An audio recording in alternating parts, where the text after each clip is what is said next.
अस्सलाम वालेकुम दोस्तों। 10 अगस्त 2018 अमरीकी वाशिंगटन की रियासत का एक शहर सियाटल, उसका एयरपोर्ट। वहां पर एक 29 साल रिचर्ड रसल नामी शख्स था जो हॉरिजॉन एयर ग्राउंड सर्विस का एजेंट था। ये दोस्तों एरोप्लेन में सामान लोड करने के साथ साथ ही प्लेन को पुश बैक और रनवे तक पहुंचाना और पार्किंग का काम संभाल रहा था। ना तो ये लाइसेंस पायलट था और ना ही इसने किसी फ्लाइट स्कूल में ट्रेनिंग ली हुई थी। इसके पास सिर्फ एक चीज थी, रिस्ट्रिक्टेड एरिया में जाने तक की रसाई, और उससे इस बंदे ने ऐसा काम किया कि तारीख बदल के रख दी।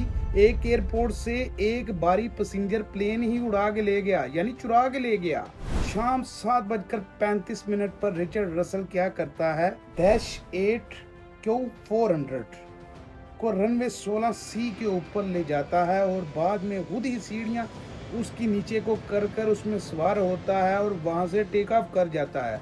हालांकि एयरपोर्ट का अमला बहुत शोर मचा रहा होता है और एयर कंट्रोलर भी देखकर ये चीज से परेशान हो रहा होता है कि एक नौसिखिया प्लेन के ऊपर चढ़ा हुआ है जो टेक ऑफ कर रहा है उसके सामने ही। एक भारी पैसेंजर टर्बो प्रो प्लेन जिसको फ्लाई करने के लिए भी एक अमला चाहिए होता है, एक क्रू चाहिए होता है जिसमें कैप्टन, पायलट, को पायलट तक होते हैं। उसको एक अकेला बंदा नौसिखिया टेक ऑफ भी कर चुका है इस टाइम एयरपोर्ट की रनवे से। इस सूरत हाल को देखते हुए north American aerospace defence command जो है वो एक्टिव हो जाती है और वो अपने F-15 तैयारों को तैयार करने लगती है, जबकि F-15 तैयारों ने अभी टेक ऑफ भी नहीं किया होता और रिचर्ड रसल तब तक 15,000 फीट की बुलंदी पर प्लेन को उड़ा रहा होता है, और उड़ा ही नहीं सही तरीके से रहा होता है, उसके अलावा वो कंट्रोल्स के ऊपर पूरी महारत से काम कर रहा है। और उसके बाद उस बंदे ने बैरिल रूल भी करवा दिया, जिसको करवाते बड़े बड़े पायलटों के छक्के छूट जाते हैं, लेकिन उसने बड़ी ही कामयाबी से उसको भी अंजाम दिया। दोस्तों यहाँ से शुरू होता है 1 घंटे से ज्यादा चलने वाला ड्रामा, जिसको बाद में ब्लैक बॉक्सेस और वॉइस रिकॉर्डिंग ने खुलकर सामने रखा, जो मैं आपसे अब बयान करने वाला हूँ। रिचर्ड और एयर कंट्रोलर के बीच होती है बात, जो बाद में नेगोशिएशन पे बदल जाती है। There's an emergency situation going on, and FAA Tower is not accepting any aircraft right now, not letting anybody depart. Air controller Richard से कहता है आप किसी भी तरीके से लैंड करें, और रिचर्ड रसल कहता है मैं तो हिला हुआ इंसान हूँ और मेरे स्क्रू भी ढीले हैं।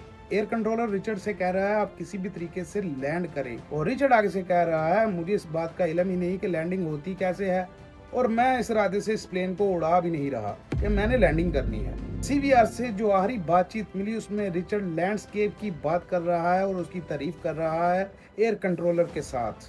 एयर कंट्रोलर फिर बहुत जिद होकर उसको कह रहा है आप किसी भी तरीके से लैंडिंग कर ले, और रिचर्ड ने ये कहा सारी जिंदगी कैब में रहने से बेहतर है कि मैं अपनी माँ की बाहों में जाकर सो जाऊं। और इसके कुछ ही सेकंड के बाद त्यारा कैटरॉन इजलैंड की जमीन से जा टकराता है। इस हादसे की तहकीकात करने के लिए FBI, क्योंकि मामला ही कुछ ऐसा था और इसके पीछे जैसा कि F-15 त्यारे भी भागे थे, मगर रिचर्ड काबू में नहीं आया और रिचर्ड ने 30 मिलियन का त्यारा अपने साथ गर्क कर लिया था। अब FBI छानबीन कर रही थी, जिससे पता चला कि रिचर्ड का कोई दहशतगर्दी करने वाला कोई सीन नहीं था। और FBI के लिए भी बड़ी हैरानी की बात थी कि एक बंदा गैर तरबियत याफ्ता, ऑब्जर्वेशन और मैनुअली नॉलेज की बिना के ऊपर इस प्लेन को इतनी महारत से उड़ा के लेके जा रहा था। लेकिन FBI की जब नजर पड़ी कि रिचर्ड की मेंटल हालत क्या है, और फिर रिचर्ड का हिसाब लगाया गया कि रिचर्ड की आखिरी जो गुफ्तगू थी उससे रिचर्ड टूटा हुआ लग रहा था। रिचर्ड जो मुंह पर मुस्कुराहट रखकर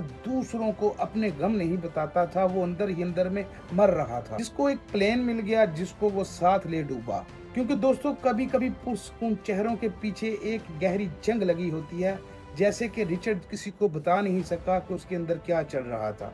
और उसके अलावा इन्वेस्टिगेशन टीम ने भी इस केस को ठप दिया, इसलिए कि जिसने ये काम किया था वो दुनिया में तो रहा नहीं। तो दोस्तों कोई सिंपैथी नहीं मेरी रिचर्ड के साथ, बस आपको ये हुआ बता रहा हूँ कि एविएशन की दुनिया में एक प्लेन भी चोरी हुआ जो $30 मिलियन का था, और जिसको बाद में एक इंसान अपनी जान के साथ तबाह कर गया। दोस्तों कमेंट बॉक्स में अपनी राय का जरूर इजहार करिएगा।